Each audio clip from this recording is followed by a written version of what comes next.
Sejam bem-vindos! O Bendita Resenha está no ar.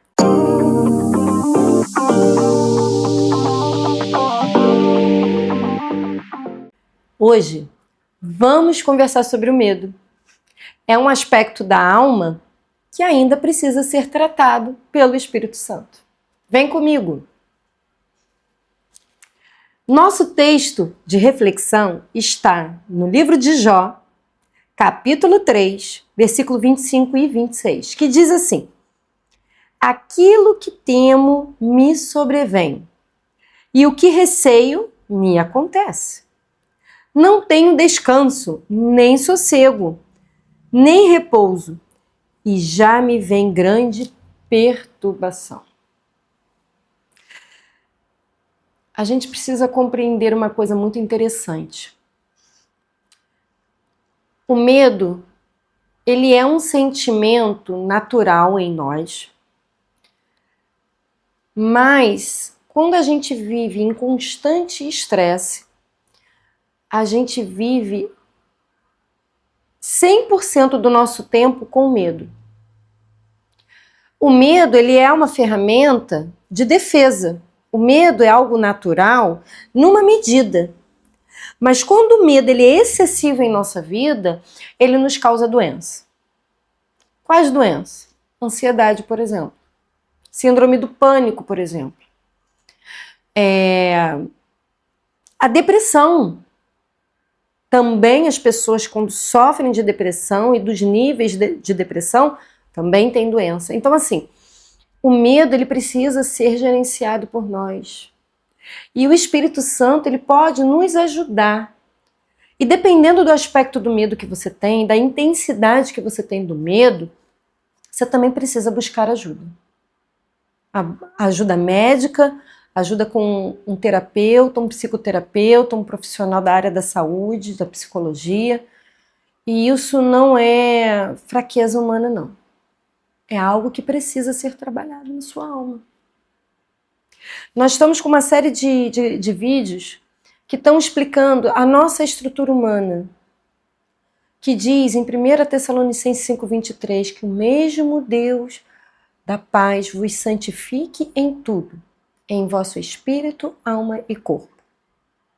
E nós estamos separando esses aspectos, corpo, agora estamos abordando a alma, depois vamos falar do espírito humano, mas quero ressaltar a vocês, é algo integrado, é algo integral, não é separado como se fossem gavetinhas não, mas estamos abordando para que a gente venha compreender. Porque às vezes a gente quer ter uma vida de santificação com Deus, a gente acha que a gente está tendo uma vida de comunhão plena e não estamos. Se o corpo não está 100%, não está bem, a alma também não está e o espírito também não está. Se a alma não está 100%, o corpo também não está, que são as doenças psicossomáticas, e o espírito também não está. Então uma coisa está interligada como uma espiral, uma coisa está interligada à outra. Tudo bem até aqui? Então, no caso aqui, na reflexão do livro de Jó, diz assim: aquilo que temo. O temor aqui é no sentido do medo, porque a palavra temor, ela tem dois aspectos. Eu posso ter temor a Deus no sentido de reverência e respeito, como eu posso ter temor no sentido de medo. Então, se a gente substituir a palavra assim, aquilo que tenho medo me sobrevém. E aquilo que eu tenho receio me acontece. Não tem descanso, porque aquela pessoa que vive em estado de medo constante, ela realmente não descansa, ela não relaxa. Nem sossego, nem repouso. E já me vem grande perturbação. No nosso cérebro, Deus formou com muita perfeição e Ele formou uma área de pequenos órgãos dentro do cérebro, né? Que formam uma coisa chamada sistema límbico. O sistema límbico, ele está ligado ao gerenciamento das nossas emoções, junto com outros aspectos, que, conectado aos hormônios, nas sinapses, que as sinapses são movimentos elétricos e químicos. Então, essa dinâmica entre as sinapses e esses pequenos órgãos combinados vão gerar em nós as emoções. Essas emoções, elas vão transmitir momentos da nossa vida que vão para a nossa memória. A gente só memoriza algo que sentimos. Isso aí é uma coisa importante que tem que estar claro para a gente. A gente só memoriza coisas boas ou coisas ruins quando sentimos algo. Eu lembro lá na minha infância que a minha avó fazia sonho. Toda vez que eu como um sonho ou vejo um sonho na padaria, eu lembro da minha avó. É uma lembrança boa. Mas eu também posso ter uma lembrança ruim lá da minha infância. Eu posso ter uma lembrança boa do meu casamento, como eu posso ter uma lembrança ruim do meu casamento. Eu posso ter uma lembrança boa da relação com o meu filho. Posso ter uma lembrança ruim no meu trabalho, lembranças boas e lembranças ruins. E por aí vai. Então, o nosso cérebro, ele vai marcar aquilo que sentimos. Então, as nossas emoções, a nossa alma, ela precisa estar sendo tratada. Ela precisa ser tratada pelo Espírito Santo. E não existe outra forma de tratarmos seguindo princípios bíblicos. Agora, uma pessoa que vive em constante estado de medo, ela é uma pessoa extremamente ansiosa. E o ansioso, ele vive no futuro. O depressivo, ele vive no passado. Aquilo que aconteceu, aquilo que aconteceu, aquilo que aconteceu. Agora, o ansioso é o que eu vou fazer? O que será? Como será? E muitas das vezes essa relação, ou do passado mal resolvido, que acaba que não consegue agir no presente, e algo no futuro que te atormenta e que te causa tanto temor e medo, que você também não consegue gerenciar o seu presente e nem se organizar para o futuro. O que acontece? As sinapses no nosso cérebro mandam mensagens para as glândulas suprarrenais. Essas glândulas suprarrenais, elas vão nos deixar numa coisa chamada de estado de alerta. O hormônio chamado cortisol, que é um hormônio que muitas das vezes está sendo muito mal interpretado por aí, ele é um hormônio que é necessário na nossa vida. Mas o hormônio do cortisol, quando ele está o tempo todo em ascensão, ele nos deixa, juntamente com as glândulas suprarrenais, em estado de alerta o tempo todo. Então a pessoa realmente, ela vive perturbada. Ela não descansa, ela não consegue dormir. É sono picado ou não dorme mesmo, fica acordada a madrugada todo, o dia todo. Ou quando dorme 5 minutinhos, 1 hora já acorda. Ou taquicardia. Acontece alguma situação que está no meio da rua e quando a pessoa tem uma síndrome do pânico, ela não tem controle das suas atitudes, ela se acua, ela chora, ela se sente como se ela estivesse sendo atacada. É uma sensação, meus irmãos, meus amigos, muito ruim. Quem sofre de síndrome de pânico, quem sofre de transtorno de ansiedade generalizada, sofre muito. São pessoas que sofrem muito. E isso precisa ser olhado com muita atenção e com muito carinho. Aquilo que temo me sobrevém. Aquilo que você tem medo, acontece. E uma coisa, ela está interligada naquilo que você pensa, que vai gerar um acontecimento. Vamos lá refletir no livro de Tiago?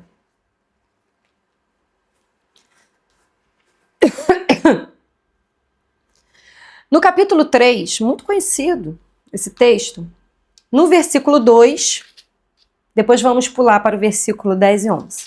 Diz assim, Tiago, capítulo 3, versículo 2. Porque todos tropeçamos em muitas coisas. Se alguém não tropeça no falar, é perfeito varão, capaz de resfriar também todo o corpo. Primeira coisa que a gente precisa estar atento no que falamos. A Bíblia, Jesus nos ensina nos evangelhos que a boca fala o que o coração está cheio. O que você está sentindo é o que você vai falar. O que você está pensando é o que você vai falar. Então, a primeira dica que eu quero colocar para você que a palavra de Deus nos aponta como caminho para vencer o medo. Declarar coisas boas. Não é simplesmente viver na positividade. Eu quero ser positivo, vamos ser positivos. Não, não, não, não, não. É o cuidado e a prudência no falar. Ah, mas poxa, mas me veio aquele pensamento ruim. Mas você não vai declarar o que você está pensando. Porque aquele que consegue refrear o que você fala é perfeito varão. O que é perfeito varão? É aquela pessoa que é madura na fé. É uma pessoa madura, que tem maturidade. E diz mais, capítulo 3, se a gente for agora para o versículo 10 e 11, diz assim: de só uma boca procede bênção e maldição. Meus irmãos, não é conveniente que essas coisas sejam assim. Acaso pode jorrar do mesmo lugar o que é doce e o que é amargoso? Então, a nossa boca precisa estar recheada de palavras boas, de palavras doces. A gente precisa doutrinar o nosso cérebro, porque assim, a gente condiciona o nosso cérebro, a gente automatiza o nosso cérebro. E quando eu falo de automatizar, eu falo até do próprio cerebelo. Tem o nosso cérebro, aqui atrás, na nuca, tem o cerebelo. O cerebelo, ele é responsável por automatizar as coisas. Então vamos lá. A gente vai dirigir. Quando a gente está aprendendo a dirigir, a gente... Bom, pisei na embreagem, agora eu boto a primeira. Tô tirando devagar o pé da embreagem, vou um pouquinho para acelerar. A gente fica pensando passo a passo, né? Mas de tanto repetir a ação, a gente está fazendo tudo automatizado. Ou seja, é tão automático que você nem sente mais o que você faz. Você freou, você nem sabe por que freou. Você freou porque você viu uma necessidade ali à sua frente, mas para frear você olhou o retrovisor, você já olhou o retrovisor do meio, da esquerda, da direita, olhou à frente, já pisou na embreagem, já pisou no freio, e daqui a pouco você já passou a primeira, já está acelerando e já desviou daquele obstáculo, mas de uma forma tão automática que você não parou para pensar que você executou várias coisas. Você teve várias ações para uma situação simples que você enfrentou. Então, a gente às vezes vicia o nosso cérebro. O nosso cérebro ele acaba ficando viciado no medo, na angústia e no problema. E a gente precisa condicionar o nosso cérebro para coisas boas. É como na academia. Quem é sedentário e começa a frequentar a academia, olha, é horrível. É horrível. Primeiro que a gente fica perdido, a gente não sabe executar primeiro os movimentos, não sabe como funcionam os aparelhos. Aí quando a gente começa a aprender, dói os músculos, dói o braço, dói a perna, dói tudo, né? Mas de tanto se exercitar, quando você não se exercita, você sente dores no corpo. Ai, meu Deus, eu preciso ir para academia, eu tô sentindo dor no meu corpo. Ai, eu tô sentindo falta da academia. Ai, eu preciso ir na academia. Então, assim, quando a pessoa ela cria aquele hábito de se exercitar, ou seja, ela mudou do sedentarismo para a prática do exercício, o que ela faz? Ela sente falta. A mesma coisa, é exercitar o cérebro. A gente precisa exercitar o cérebro para pensar coisas boas. Tudo que é puro, tudo que é amável. Encher os nossos lábios de gratidão. Eu era uma pessoa que eu tinha muito medo, para não dizer pavor, de dirigir. Mas eu carregava muita bolsa, muito peso devido ao meu trabalho e acordava muito cedo para pegar 2 ônibus e ônibus cheio e aquela loucura toda. O carro iria me dar qualidade de vida. Se eu fosse dirigir, eu iria dormir mais, não iria carregar peso, Não ia estar nesse sufoco todo, ia ter mais conforto e ter qualidade de vida. E aí eu decidi, não, eu vou tirar a carteira. Mas eu sofri um acidente. Então eu tinha muito medo. Consegui tirar a carteira, passei de primeira na prova, pela misericórdia de Deus, porque fiz a prova suando, tremendo. Quando me entregaram o papel dizendo que eu estava aprovada, eu tremia assim. Mas eu passei, sem acreditar. Porque assim, o medo era muito grande. Então assim, eu não tinha nem confiança em mim mesma, devido ao medo. Minha irmã tentou, pós eu estar habilitada, para que eu dirigisse, não deu, travei. Mas aí, um belo dia, passaram-se 15 anos ou mais, eu comprei um carro. E o carro ficou onde? Na garagem. Comprei o carro, eu estando habilitada, renovando a carteira todos esses anos, mas quem levou o carro que eu comprei até a garagem foi a minha irmã. E aí eu, caramba, e o carro ficou. Aí um belo dia entra a minha prima. Miriam, o carro vai ficar na garagem? Eu falei, vai, eu vou pagar umas aulinhas para ter aula prática, porque é muito tempo que eu não dirijo, eu não sei dirigir, tenho medo. Ih, que medo o quê? Vamos! Ela começou a me encorajar. Ela sentou do meu lado, também recém-habilitada. Olha que loucura. Mas vamos tirar o carro, você consegue, vai dar tudo certo. Ela começou a encher os meus pensamentos, não de dificuldade, mas de possibilidade. E aí eu passei, suando, tremendo, meu Deus, e agora? E não sei o quê. E aí ela dava uns conselhos e me orientando, e aí eu fui indo. Hoje, eu digo pra vocês, eu amo dirigir. A melhor coisa que eu fiz na minha vida foi ter enfrentado esse medo. Ter saído dessa realidade de medo, de pavor de dirigir. Eu não me vejo fazendo outra coisa. Como é bom poder dirigir, que praticidade, facilidade para resolver às vezes situações. Eu preciso resolver assunto de obra, pego aquelas coisas pesadas, boto na mala do carro, levo, resolvo a vida, senão eu tenho que ver frete, tem que ver isso, tem que ver... Não, o carro facilita a nossa vida.